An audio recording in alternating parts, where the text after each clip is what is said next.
DSM project will be over bulimia. So starting off with what is bulimia? It is a eating disorder described in the DSM as overeating or over-controlled eating and then getting rid of the food. So people would do this by throwing up, by taking laxatives or other medication, over-exercising, and it is primarily in females. Males can get, but females are the ones that are more high at risk. For example, we have Princess Diana.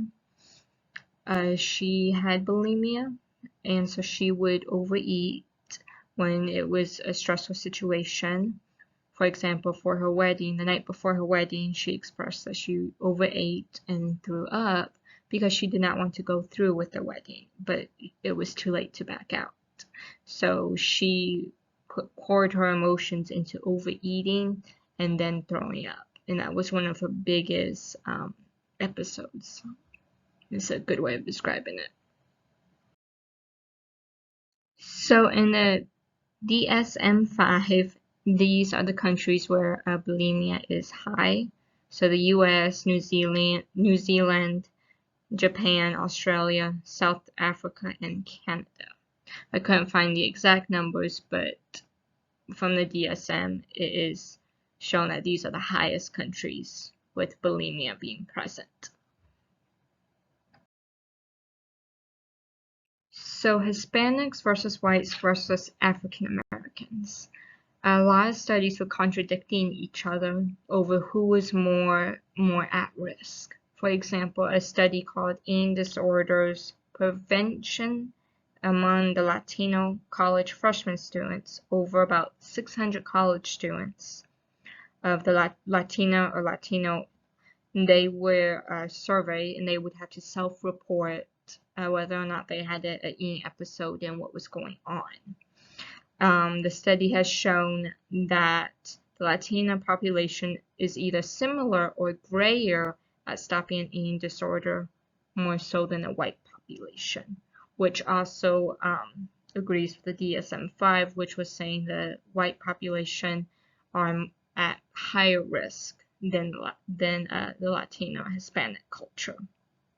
In the US, it was also found that eating disorder symptoms were higher in Latina students.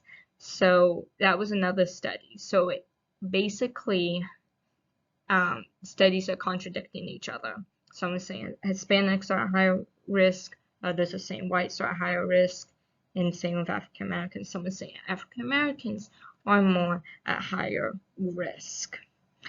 So and that's why I just put all three of the culture or the ethnicities in there, because again the studies were going back and forth.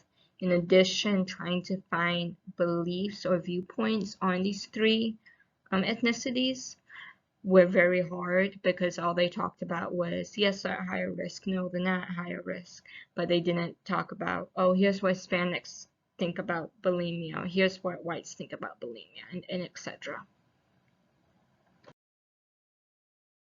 Next up is treatments. And in a study I found the best treatment was cognitively behavioral therapy. So there are three steps to this process. The first step would be to self-monitor the food intake and learn how to control the food intake. Because one thing is, even though they may be overeating, they may learn how to undereat, therefore cause them to have anorexia. Because one of the cool facts I learned while doing all this research is that if you have bulimia, you cannot have anorexia. And if you have anorexia, you cannot have bulimia. Therefore, learning how to monitor the food, the doctors and therapists have to make sure that the client doesn't learn how to undereat, therefore causing them to have anorexia. So while they are self-monitoring, they have a therapist with them to kind of help them go through the process, because for anyone with bulimia, this would be very hard and a very big change, not only physically, but mentally. So the therapist is there kind of as a bumper to help them through the process, and the therapist is there throughout the whole process. So moving on to step 2, the clients will learn how to reduce the diet to where they can do a healthier diet or not even a diet at all, and they learn how to not start to throw up or take medication or over-exercise to get rid of the food. So they learn how to do that in a healthy way. Again, the therapist is always there with them. And then the last step is to focus on the relapse, because with any mental disorder or with any eating disorder or addiction, there's always the risk of relapse, and so the therapist is there to help them reduce that risk. And they do this by finding underlying difficulties or diagnosis. So a person that has bulimia, they don't just wake up one day and be like, hey, I'm gonna have bulimia from now on. It's underlying diagnosis. So for example, again, Princess Diana, she had, and it was anxiety and anxiety and depression, because she was forced to, in a way, to marry Prince Charles, even though he was cheating on her and he didn't love her. She started to do suicide attempts, one even pushing herself down the stairs. So the therapist, if Princess Diana was a client, the therapist will say, okay, well, where's this anxiety stemming from? Is it because the whole world's watching you? Is it because Prince Charles doesn't love you? Where's this depression coming from? Where is this? Why do you want to end your life? So it's basically finding all those underlying difficulties and working through with the client and trying to help solve them, if that makes any sense at all. So another good example of how therapists help clients, such as Princess Diana, would be, I think it's called the Rosen method. So this is where the client will record or self-report their episodes of bulimia. And in doing so, they can talk with therapists of how they're overreacting or their feelings on why they started to eat uncontrollably. And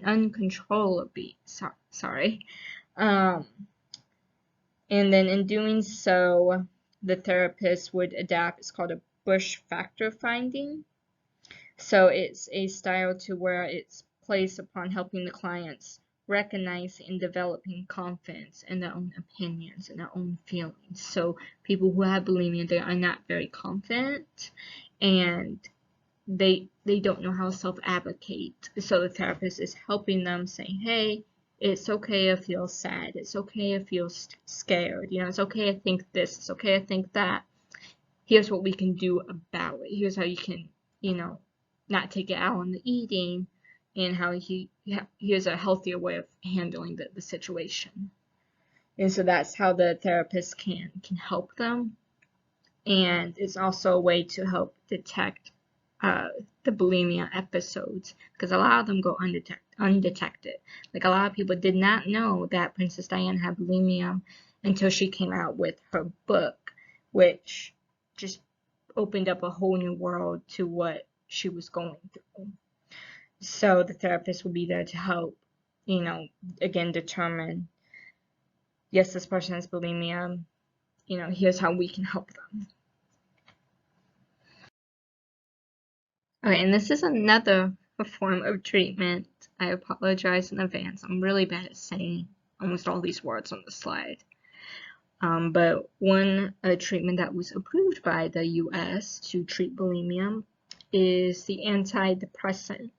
And that's it's right underneath there. That medication is what is approved by the US to treat bulimia. There are other drugs that can treat it, and those are the ones that are underneath it. These are not approved by the US to treat bulimia, but doctors still recommend them. And the last but not least, you have other drugs, which is like weight loss drugs for ADHD, opium, and again, other drugs that are used for addiction. So there's a high risk that the client that is being treated for bulimia, if they use these drugs that's listed on the bottom, there's a risk of them getting addicted to the drugs. And again, starting a whole new course of treatment if they do get addicted. So last but not least is the question, is it US citizens or first generations that get bulimia? And studies have shown that bulimia can affect every culture, every country. Everybody is at risk. Some may be higher than others. But in the US, there's about 1.5% of women that can get bulimia and 0.5% of men that get bulimia. It's viewed as a social culture, but in recent studies it has shown to be a little bit of genetics. So again, if mom has bulimia, then if my mom had bulimia, then I'm at higher risk for getting bulimia too, but it doesn't mean that I will get it. I'm just at higher risk. Just like if my mom was an alcoholic, I have a higher chance of becoming an alcoholic just because it's in my system already, if that makes sense. But other than that, I did not find any other research on, is it just in the US? Is it first generations? It's just, it can happen anywhere, anytime. I do know athletes are at higher risk, especially ballerinas or skaters. They're at ice skating, sorry. They're at higher risk because they need to, they're taught to keep their bodies very, very thin so that they can look pretty and dancing and everything. So that concludes my presentation on my DSM-5 and with bulimia, and here are my references. I want to thank you so much for taking the time to watch this, and I hope you guys have a great day, and I look forward to listening to everyone else's projects. Bye!